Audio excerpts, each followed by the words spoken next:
Oke, selamat siang. Assalamualaikum warahmatullahi wabarakatuh.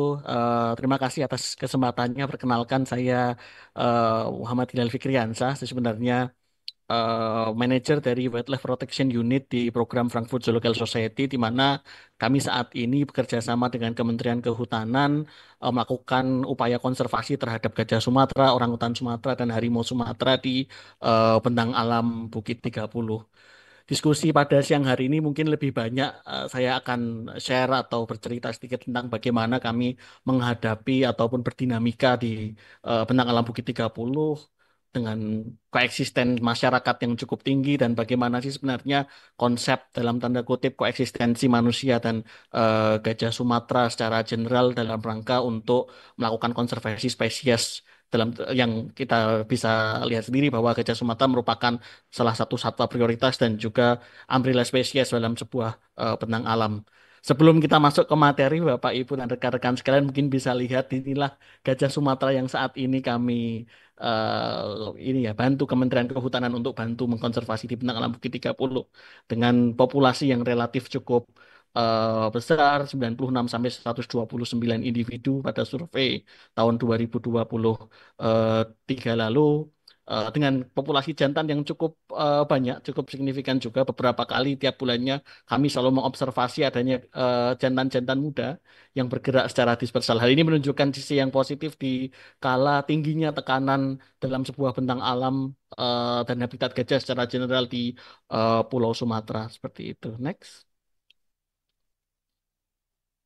Kalau kita bicara tadi soal bagaimana menurunkan angka IUCN Red List yang ada di Indonesia, Gajah Sumatera dan Gajah Kalimantan, aset-aset kita ini memiliki status critically endangered dan endangered di mana salah satu penyebab semakin menurunnya populasi adanya penyempitan habitat yang semakin tinggi di setiap lanskap yang ada di yang dihuni oleh Gajah Sumatera maupun Gajah Kalimantan sendiri. Adanya penyempitan ini secara general praktis yang saya alami tingginya okupansi masyarakat di dalam kawasan hutan, lalu yang berikutnya pembangunan yang belum selaras dengan bagaimana ekologis gajah Sumatera yang ada di sebelah bentang alam menjadi pemicu awal adanya tragedi of the common atau adanya okupansi sumber daya yang sama antara manusia dan gajah Sumatera seperti itu. Nah, ini yang menjadi isu besar konservasi gajah Sumatera secara general khususnya di bentang alam Bukit 30 di mana saya berkegiatan saat ini di mana koeksistensi dalam tanda kutip adanya konflik manusia dan satwa liar, interaksi yang terus-menerus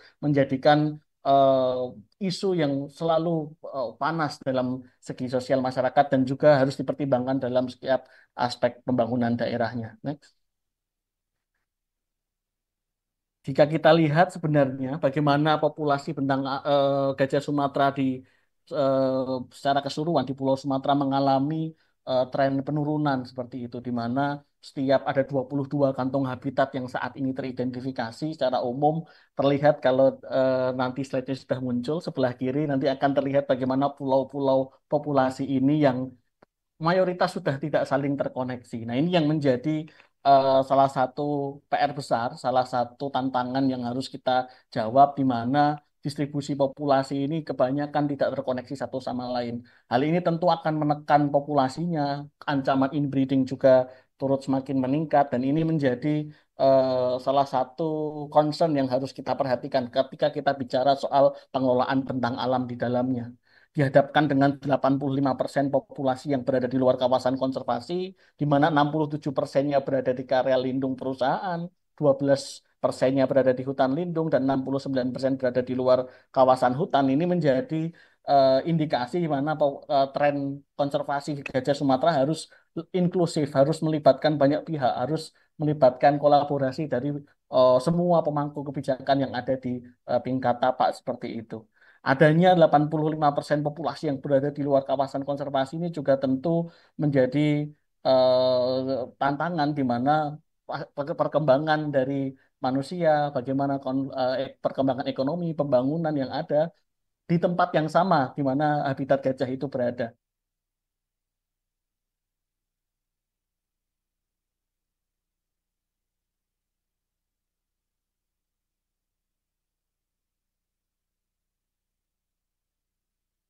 Ini sebenarnya di kiri. Ini salah satu gambaran yang ada di bentang alam Bukit 30 di mana areal pergerakan gajah berada di luar Taman Nasional. Taman Nasional itu berada di garis yang warna merah di mana relatif lebih berlereng dan juga data pergerakan ditunjukkan warna hijau di mana pergerakan ini ditunjukkan oleh teknologi GPS Scholar memperlihatkan bagaimana areal pergerakan gajah memilih areal-areal yang relatif lebih landai. Otomatis area yang relatif lebih landai ini secara tutupan lahan akan juga sama digunakan oleh manusia karena kebutuhannya juga cukup sama. Seperti gambar di sebelah kanan, ada plantation, oil palm atau kelapa sawit, ada hutan sekunder tersisa yang terfragmen, ada mining, ada areal terbuka, ada agriculture, dan juga bahkan ada electric fence yang masyarakat pakai di dalam kawasan hutan. Adanya kompetisi penggunaan ruang ini yang menjadikan isu konflik manusia dan gajah Sumatera terjadi di seluruh lanskap dan sebagai salah satu langkah untuk meningkatkan populasi, mengkonservasi spesies ini, jawaban akan bagaimana tata cara berbagi ruang dan bagaimana menjawab konflik manusia dan satwa liar ini rasanya juga perlu kita jadikan landasan berpikir bagaimana mengelola sebuah bentang alam. Next.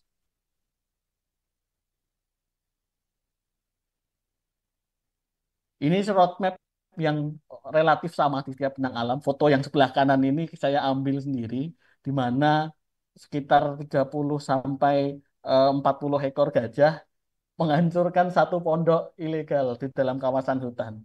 Ini kadangkala ketika kita potong informasinya seperti ini aja, seolah-olah akan menjadi pemberitaan bahwa Gajah Sumatera menghancurkan pondok. Padahal dalam tanda kutip kalau kita lihat areal sekitarnya, justru Gajah Sumatera ini dalam tanda kutip mengokupansi habitat yang seharusnya mereka ada di situ. Namun ada satu pondok baru yang ada di sana dan dihancurkan oleh rombongannya. Situasi ini rata-rata terjadi di seluruh bentang alam, termasuk bentang alam yang saat ini kami bergerak di bentang alam Bukit 30, di mana pengurangan-pengurangan faktor habitat, ada illegal logging, kebakaran hutan, perambahan, pertambangan, perkembangan manusia di dalam kawasan hutan, plantation yang intensif, kami ada eukaliptus, ada karet di sini, dan juga pembangunan akses jalan. Ini mengakibatkan tingginya pengurangan faktor habitat yang digunakan oleh gajah. Bisa kita ingat tadi di slide sebelumnya bahwa salah satu kompetisi penggunaan ruang ini sangat sering terjadi. Seperti gambar yang kedua, ini ada masyarakat yang menunggu untuk nyebrang.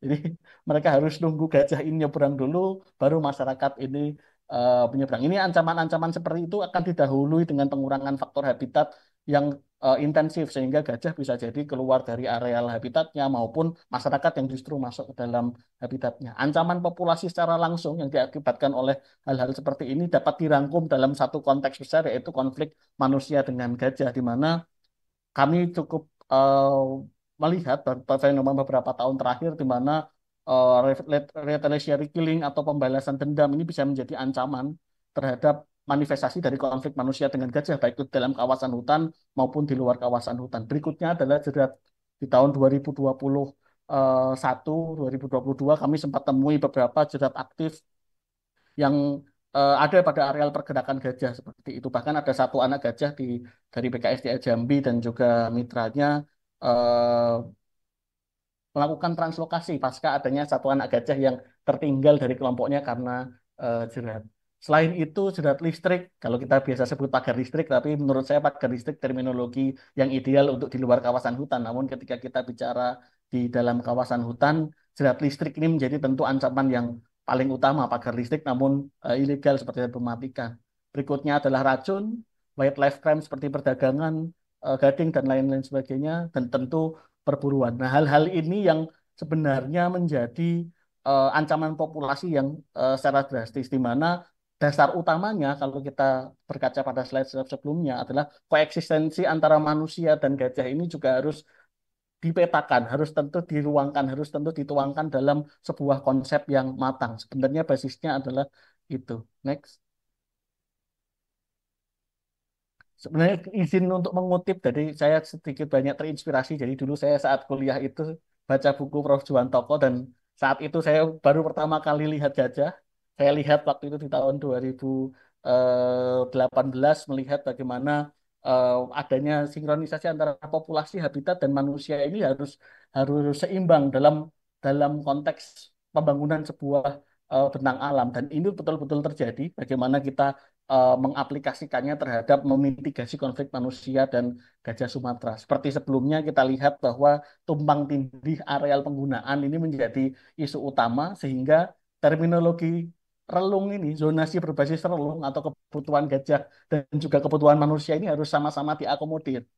Nah, ini menjadi kunci untuk menyeimbangkan koeksistensi dalam sebuah bentang alam, sehingga resolusi konflik dalam memenuhi kebutuhan gajah dan juga memenuhi kebutuhan manusianya berimbang. Seperti ilustrasi yang saya berikan di gambar di depan, di mana ada beberapa konteks keruangan yang harus kita sama-sama pahami secara mendasar, di mana konteks keruangan areal yang warna merah ini areal jangkauan masyarakat, areal yang warna abu-abu ini adalah jangkauan gajah berdasarkan tutupannya, lalu jangkauan gajah berdasarkan sumber sungai. Ini yang komponen paling utama yang apa yang saya alami di lapangan, apa saya alami di Bentang Alam Bukit 30 cukup dapat diterapkan di mana melihat kebutuhan gajahnya melalui jangkauan dari coverage, covernya, lalu kebutuhan makannya dan juga kebutuhan air ini menjadi yang paling dominan. Sedangkan kebutuhan manusia, bagaimana agriculture ini bisa memenuhi kebutuhan manusia dan mana batasannya ini yang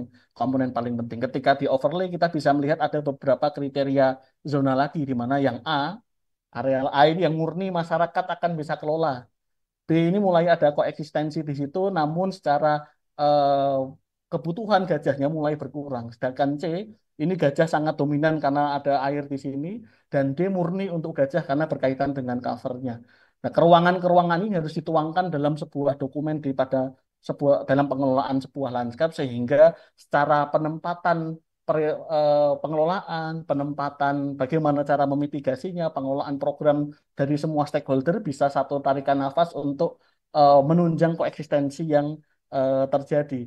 Ini menjadi basis yang harusnya kita sama-sama sepakati dan dituangkan dalam pengelolaan sebuah bentang alam untuk menuju resolusi konflik.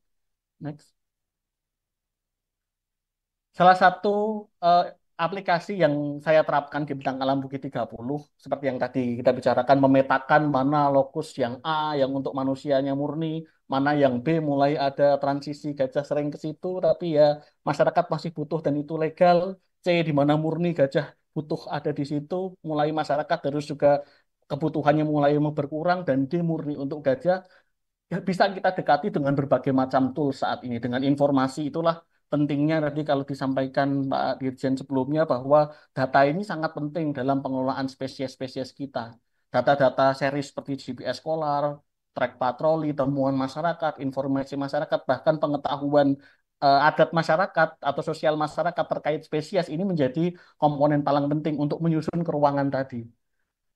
Dan landasan pertama yang kami coba terapkan di bidang alam 30 adalah melihat fenomena ini. Bagaimana kita melihat terlebih dahulu bentuknya ini seperti apa sih? Bentuk konstelasi pet habitat yang ada di bentang alam kami ini seperti apa? Seperti ilustrasi yang sebelah kiri. Apakah masih menjadi continuous, besar, lalu tidak akan keluar populasinya, atau patchy, kecil-kecil berpindah satu sama lain dan masih terkoneksi, atau main island atau core satellite ini, di mana ada satu dalam tanda kutip pulau besar, lalu ada koneksi dengan habitat-habitat kecil di sekitarnya yang digunakan populasi yang kita targetkan saat dalam konteks ini adalah gajah Sumatera. Nah, ini yang menjadi basis kami untuk melihat perlakuan apa sih dalam sebuah bentang alam untuk menunjang konsep pembagian ruang tadi. Data-data yang dihimpun, data-data habitat, pengetahuan masyarakat, aspek sosial akhirnya dituangkan dalam peta indikatif kesesuaian habitatnya, seperti yang Bapak Ibu dan rekan-rekan sekalian lihat di layar, di mana kalau kita cocokologi dengan konsep yang sebelah kiri relatif mirip dengan Main Island atau Core Satellite, di mana penyangga Taman Nasional Bukit 30 ini menjadi main islandnya dan ada beberapa areal yang warna hijau ini menjadi areal-areal Core Satellite. Kenapa penting untuk gajah Sumatera kita melihat bagaimana patch-patch habitat ini dipetakan dalam sebuah basis pengelolaan? Karena kalau kita lihat segi ekologi sendiri, gajah Sumatera juga mengikuti ancestor road-nya ya, bergerak sesuai dengan jalur kelompoknya yang terlebih dahulu pengetahuan jalur pergerakannya juga relatif sangat luar biasa, akan mengikuti jalur yang sama. Yang berikutnya adanya beberapa kriteria perilaku pergerakan khusus seperti gajah-gajah jantan yang mengalami perilaku dispersal di usia remaja hingga dewasa. Lalu ada kelompok gajah betina yang lebih matriark dan bergerak secara berkelompok dan juga karakter-karakter penggabungan visi dan fusi gajah Sumatera dalam sebuah bentang alam. Tentu ini menjadi eh, model yang sangat baik ketika kita bisa memetakan sehingga kita bisa tahu oh mana areal D tadi. Sehingga areal-areal D ini bisa kita definitifkan di areal-areal hijau nih yang mungkin sesuai dengan tingkat perlindungan atau di dalam kawasan hutan, areal C yang mungkin ada di transisi namun itu cukup penting di areal-areal sungai, areal B misalnya oh ini mungkin di luar kawasan hutan tapi mulai gajah sering masuk, gajah-gajah jantan mulai masuk dan A di mana ya gajah tidak akan sering ke sana tapi masyarakat sudah dominan dan itu rata-rata berada di APL atau areal penggunaan lainnya. Ini menjadi basis sebenarnya yang akhirnya kita bisa melihat bagaimana sih sebuah pengelolaan yang memberikan ruang bagi kebutuhan gajahnya dan juga kebutuhan manusianya. Next. Ini efeknya ketika ada pembagian ruang yang mungkin kurang sesuai. Jadi ketika Bapak Ibu hadapkan pada dua peta ini, jadi kalau kita lihat titik-titik orange ini adalah data pergerakan gajah. Kalau kita lihat di peta yang before ini, kita lihat pergerakan gajah relatif simultan berada di areal hijau. Ini menandakan areal-areal tersebut merupakan areal D dan C, di mana kebutuhan gajah ini cukup eh, dominan ya, dominan untuk melakukan pergerakan, kebutuhannya masih tercukupi dan lain sebagainya. Sedangkan di sisi kanan itu sudah mulai tumbuh ada pembangunan pagar listrik di areal yang warnanya hijau.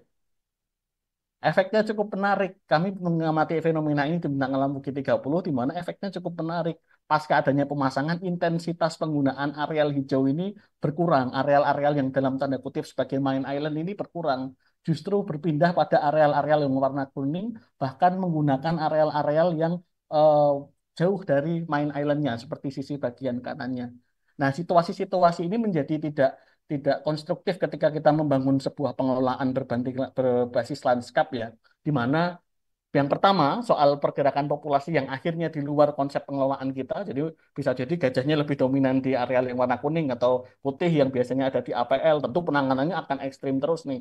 Wah, akan apa bisa jadi membahayakan masyarakatnya. Di situ memang masyarakatnya legal, kerugian ekonomi juga meninggi. Sedangkan areal-areal hijau ini relatif lebih eh, rendah pergerakannya, yang justru harusnya areal-areal hijau ini areal-areal yang utama digunakan oleh gajah Sumatera. Dan yang kedua, ketika ini tidak kita proteksi ya, kita tidak pakemkan, maksudnya pengelolaan berbasis keruangan ini, standarisasinya akan ganda dalam penanganan konflik. Kami cukup punya banyak pengalaman di mana ketika misalnya ada seperti ini, ada pagar listrik di dalam areal warna hijau di dalam main islandnya, ketika tidak dilakukan quick response penanganan, lalu masyarakat seolah-olah yang ada di dalam areal hijau tentu harus punya dalam tanda kutip willingness, karena mereka juga seharusnya tahu bahwa ini areal koridor gajah. Penanganan ekstra tentu harus kita lakukan di areal yang kuning dan areal yang warna putih. Nah ini yang menjadi apa namanya yang kontraproduktif ya, justru ketika kita biarkan adanya pembangunan-pembangunan seperti ini, atau justru bahkan mitigasi mitigasi seperti menggiring, biasanya masyarakat secara komunal menggiring gajah. Nah, hal-hal seperti ini ketika dilakukan di areal warna hijau juga akan sama. Efeknya seperti yang kita lihat di depan. Efeknya seperti yang Bapak Ibu gambar-gambar foto di bawah ini, gajahnya lewat tiang listrik, lewat ke areal-areal legal masyarakat, adanya kerusakan pondok. Nah, hal-hal seperti ini yang menjadi dampak sebenarnya. Nah, ini tentu menjadi salah satu simptom ketika keruangan ini cukup terganggu. Next. Kalau kita tadi bicara soal mungkin niatnya oke ya, baik misalnya oh, aku pasang pagar saja mau giring gajah tapi tempatannya salah. Ini justru gangguannya ketika terjadi di area warna hijau. Jadi sebelumnya sebelah kiri kita lihat gajahnya titik-titik orange ini masih menggunakan kawasan hutan dan mereka avoiding atau menghindari areal-areal yang tinggi akan aktivitas manusia. Nah, ini yang menjadi concern ketika kita bicara kondisi habitat kita ya, gajah Sumatera kita di mana 85% di luar kawasan konservasi, mungkin tinggi akan okupansi manusia, koeksistensi tinggi. Banyak orang bilang bahwa ya mungkin bisa jadi mereka akan apa menggunakan lokasi-lokasi tersebut tetap, tapi ya pada kita lihat fakta di depan bahwa ada beberapa disturbance yang mungkin mereka akan hindari dan efeknya seperti tadi. Ini bisa menjadi bottleneck atau sumbatan-sumbatan pergerakan gajah di dalam koridornya sehingga berpindah pada areal-areal yang justru akan merugikan masyarakat di mana areal itu areal A tadi, areal A, areal B yang mungkin dominan oleh kepentingan manusia. Next. Nah, bagaimana cara mengatasinya? Sebenarnya ini yang menjadi basis konsep yang harus kita sama-sama lihat di mana penanganan konflik ini harus berbasis bentang alam. Tidak bisa kita, oh ya, misalnya dalam satu bentang alam kita hanya mengklasterkan karena mungkin saya mungkin punya kepentingan pada areal di sini, misalnya saya punya izin di sini. Saya hanya mengotakkan penanganan konflik di situ saja. Itu justru bisa jadi itu akan menjadi kontraproduktif dalam pembangunan lanskap untuk koeksistensi antara manusia dan satwa liar. Makanya tadi saya bilang di awal bahwa konsep pembagian ruang itu harus diawali dengan bagaimana sih kebutuhan gajahnya ini dipetakan secara spasial, kebutuhan manusianya pun juga sama itu secara spasialnya. Nah, secara temporalnya, nah ini adalah tata waktunya di mana semua konteks penanganan harus punya orientasi pada pengelolaan jangka panjang, yaitu penata gunaan lahan yang baik, kolaborasi multi stakeholder, dan juga proteksi habitat. Semua harus berdomainnya adalah di situ. Kenapa harus seperti itu? Karena ketika D dan C tidak diakomodir ataupun secara jangka panjang kita tidak melihat konsep keruangan, ini akan sia-sia karena kita lihat beberapa fenomena eh, di, di tempat kami juga di Bintang Alam Bukit 30 gajah-gajah Sumatera ini juga cukup adaptif dengan metode-metode jangka pendek ini. Jadi Bapak Ibu bisa bayangkan kalau suatu saat ketika kita tidak melakukan keruangan, justru masyarakat masuk ke areal D, mereka giring di D, pakai mercon, pakai pagar listrik sehingga gajah akan lebih adaptif soal itu. Makanya penataan temporal dan spasial bagaimana cara pengelolaan sebuah bentang alam terhadap koeksistensi manusia dan satwa liar ini perlu diperhatikan di mana kita ngomongkan jangka pendek yang mungkin ada report ke petugas, direspon itu juga bisa dilakukan sangat aktif dan juga maksimum ketika di areal A dan B. Seperti penggiringan, blokade, kita bantu jaga lahan. Lalu berikutnya adalah pembangunan barrier seperti parit, power fencing, dan lain-lain, tentu di A dan di B. Sedangkan proteksi habitat secara jangka panjang harus ada di C dan D, dan A, B, C, D semuanya harus melakukan penatagunaan lahan yang baik, dan terutama adalah kolaborasi multi stakeholder. Ini menjadi konsep tata waktu ataupun injeksi ya. Kalau kita bilang tadi spasialnya adalah kanvas kosong, sebenarnya ini warna atau gambar yang kita berikan di mana jangka panjang harus berorientasi pada tata guna lahan yang baik, lalu proteksi habitat, kolaborasi multi stakeholder ini menjadi komponen goals utama didukung oleh jangka pendek dan jangka menengah tadi. Next.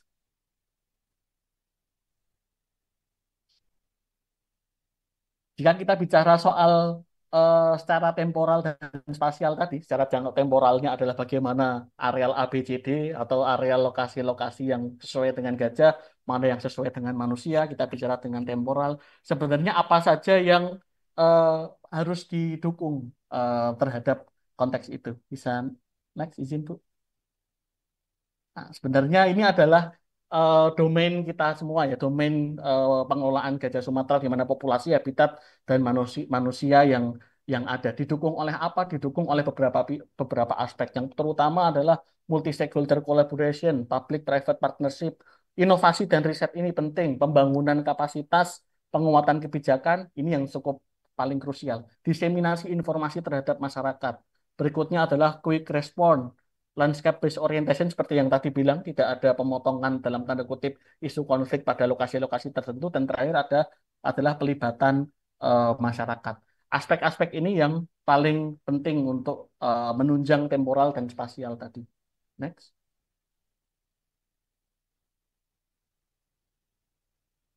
Salah satu kita bilang tadi salah satu komponen utama adalah research and innovation di mana Di Bentang Alam Bukit 30 sendiri juga mengalami beberapa fase pengembangan teknologi. Kami juga mencoba GPS Scholar Radio Telemetry Monitoring oleh FZS, lembaga yang saat ini saya bekerja.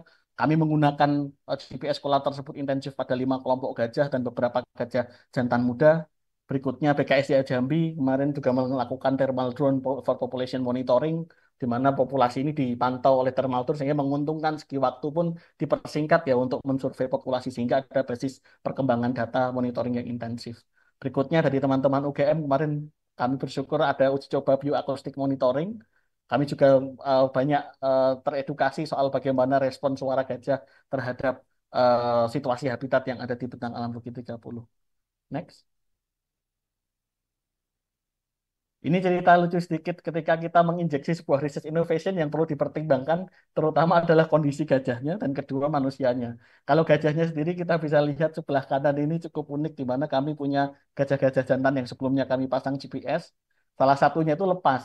Nah, gajah jantan yang baru kami pasang GPS ini selalu ketika bertemu gajah Nicholas ini selalu ditarik-tarik GPS-nya. Jadi ini terjadi juga interaksi seperti itu tuh. Sehingga kita juga perlu pertimbangkan eh, pemasangan-pemasangan atau injeksi perlakuan pengembangan teknologi dalam populasi satwa liar. Next. Untuk aspek manusianya seperti yang tadi saya sampaikan, pada aspek pengelolaan ataupun inovasi atau apapun yang kita injeksi, aspek manusia ini, human management ini yang paling penting. Sehingga apapun injeksi teknologi, apapun injeksi informasi, apapun program yang kita ada harus melibatkan masyarakat. Seperti tadi pemasangan GPS Scholar, kemarin juga bioakustik dari UGM juga ada komponen atau domain untuk pelibatan masyarakat. Kami coba membangun sistem peringatan dini secara intensif terhadap masyarakat, di mana ini menjadi titik masuk awal pemberian informasi terhadap masyarakat ya terkait edukasi mereka untuk berdampingan soal gajah, mereka mengerti bagaimana bagaimana ekologi gajah dan juga diikuti dengan eh, pendampingan yang intensif. Jadi tidak berhenti pada pemberian informasi saja. Next.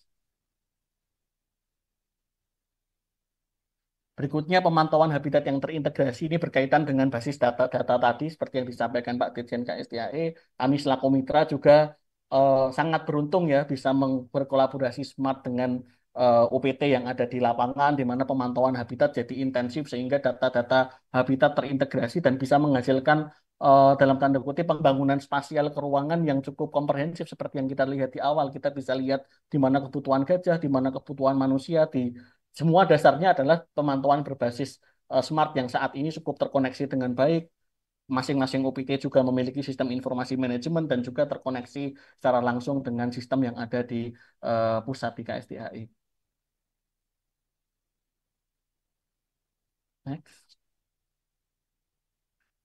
Ini cukup penting, saya masukkan pada khusus pentingnya diseminasi informasi. Jadi kami cukup melihat saat ini pembangunan, kalau tadi kita bilang konsistensi, ada satu variabel yang saat ini berkembang menjadi game changer yang berada apa ya dapat berdampak ke konflik secara masif, yaitu terkait diseminasi informasi. Dahulu kami sering sekali melakukan sosialisasi secara langsung seperti yang kiri ya, melihat film secara langsung, kami bagikan poster dan lain sebagainya. Namun saat ini kebutuhan diversifikasi dan pembaruan metodologi pemberian informasi ini cukup cukup berdampak besar terhadap situasi konflik yang ada. Beberapa konflik yang terjadi sebenarnya juga diawali dari diseminasi informasi yang salah, di mana kami saat ini juga melihat adanya perubahan atau shifting selera informasi masyarakat terhadap isu konservasi itu berganti. Dulu mungkin sifatnya lebih mau untuk menerima early warning system, yang penting gajah tahu di mana mereka bisa berjaga. Saat ini mereka lebih suka dalam bentuk visual, mereka lebih suka video 10 detik, 30 detik, mereka lihat, mereka akan eh, cari informasi tersebut sendiri dan bagikan ke masyarakat. Nah, situasi-situasi ini yang membuat konflik ini semakin tinggi, persepsi terhadap gajah semakin semakin semakin liar, di mana kadang-kadang ada beberapa video hoax masuk ke masyarakat, mereka kirimkan. Mereka akan lebih percaya ketika ada visual video singkat atau foto ataupun teks yang masuk ke WhatsApp mungkin di grup-grup mereka daripada informasi-informasi langsung yang diberikan. Transformasi ini tentu dibutuhkan untuk mendekatkan isu konservasi terhadap masyarakat sehingga kita bisa punya modal sosial masyarakat-masyarakat ini untuk menjadi agent untuk pemberian informasi ataupun klarifikasi informasi yang betul terkait kondisi populasi, kondisi kondisi terkait mitigasi konflik dan bagaimana pola keruangan sebagai roadmap kita dalam menuju koeksistensi antara manusia dan gajah Sumatera. Izin Next. Mas Hilal, waktunya udah hampir habis. Oke, terakhir. Dipercepat mungkin ya. Oke. Oke, next. Ini yang menjadi peran multi pihak ya. Ini menjadi salah satu kunci dari kesemua aspek di mana saat ini kami melihat eh, peran multi pihak ketika 85% populasi di luar kawasan konservasi, lalu yang berikutnya terkait dengan bagaimana peran akademisi terkait riset, NGO, private sector perusahaan menjadi aspek paling penting. Salah satu komponen yang paling krusial saat ini adalah bagaimana kita membangun peta jalan atau roadmap pembagian peran antara private sector, pemerintah, aparat penegakan hukum, akademisi, NGO dalam sebuah lanskap. Jadi kalau kita bicara sebelumnya adalah level yang besar, mungkin ada strategi rencana aksi yang besar, strategi rencana aksi kecil pada setiap lanskap dan juga pelibatan semua aspek ini harus harus terjadi saat ini karena kolaborasi pendanaan, kolaborasi riset dan juga kolaborasi terkait teknis tapak di lapangan ini menjadi komponen paling krusial dalam penanganan mitigasi konflik secara jangka panjang. Next. Ini mungkin future works yang harapan besar dalam konservasi gajah Sumatera, di mana seperti yang tadi saya bilang, peta jalan yang terintegrasi, mitigasi manusia dengan gajah di tingkat pusat dan daerah bisa berjalan. Berikutnya, peluang areal preservasi ini yang menjadi peluang sebagai perlindungan koridor pergerakan gajah. Berikutnya, pendekatan areal jelajah terkelola pada areal koridor dengan pelibatan multi stakeholder, mengingat areal-areal pergerakan gajah ini banyak di areal PBBH, perusahaan, APL, dan juga areal perkebunan dari masyarakat. Yang terakhir adalah kita lihat tadi banyak pulau-pulau populasi gajah yang mungkin situasi populasinya juga tidak maksimal ya. Pembangunan jejaring metapopulasi ini baik itu secara fisik maupun imajiner dari konsep program ini harus menjadi prioritas ketika kita bicara tentang pengelolaan gajah Sumatera secara general. Peningkatan populasi ketika satu populasi mungkin tinggi jantannya, populasi lain yang mungkin sedikit rendah, adanya ancaman inbreeding ini bisa dilakukan konsep pembangunan jejaring meta populasi yang ada. Mungkin itu terima kasih banyak atas waktunya. Mohon maaf jika ada beberapa kesalahan. Wassalamualaikum warahmatullahi wabarakatuh.